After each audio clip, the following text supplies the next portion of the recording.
as is approaching Forestvale, and you just see how deep it is. It's just incredible. There's there are 8 or 10 foot walls on the creek, and these walls are just being eroded, carried on down,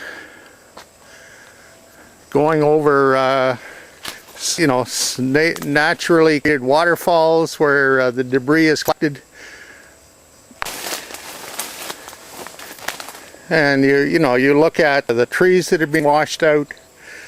You look at just the magnitude of the being eroded, and that's all going to be ending up down at Forestvale Culvert.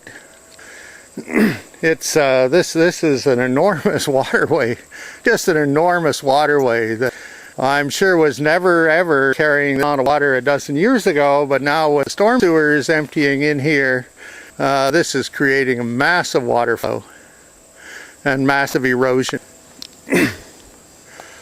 So we're arriving right here at the location where this drainage coming from Gloucester Drive, and there's some tires have grabbed on here.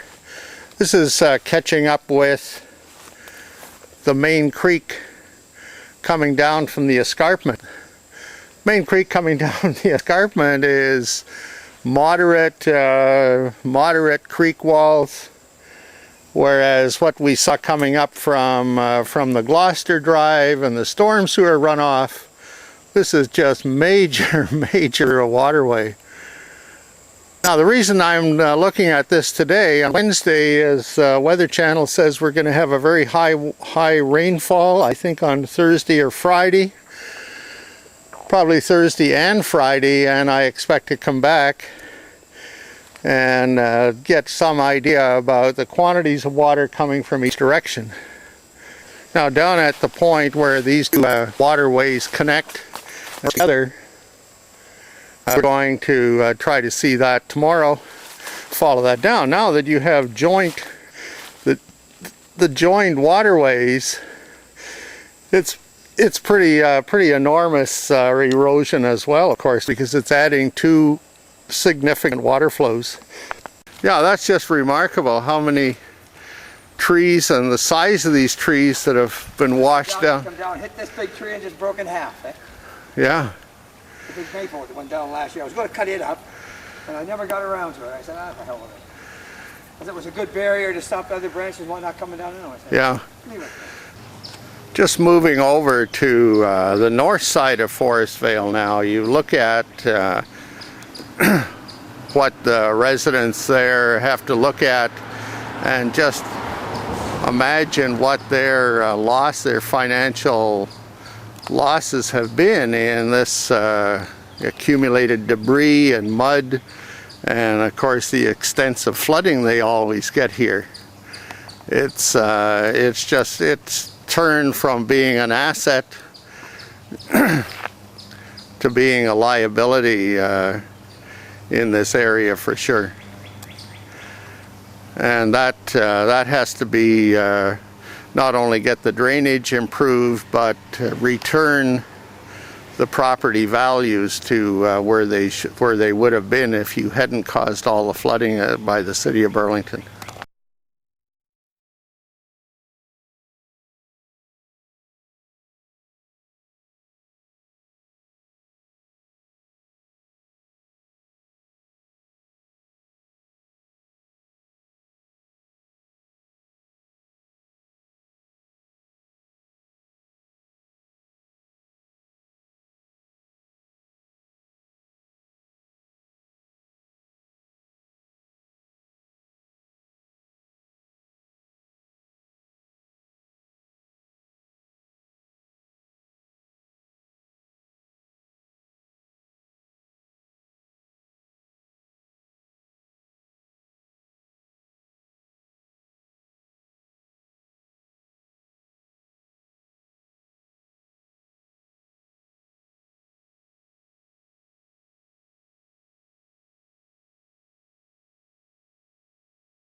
Hatch Engineering is headquartered in Sheridan Park in Mississauga.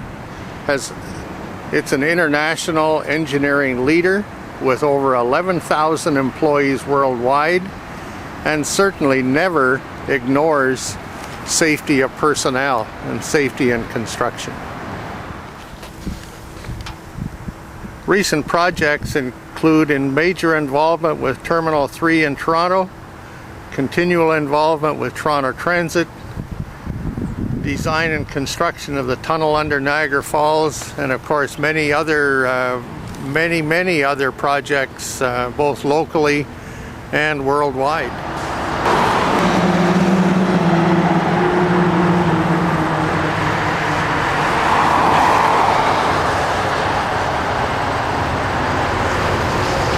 Hatch have a very large presence in Halton region. You've seen many of the buildings, of course, in driving by on QEW.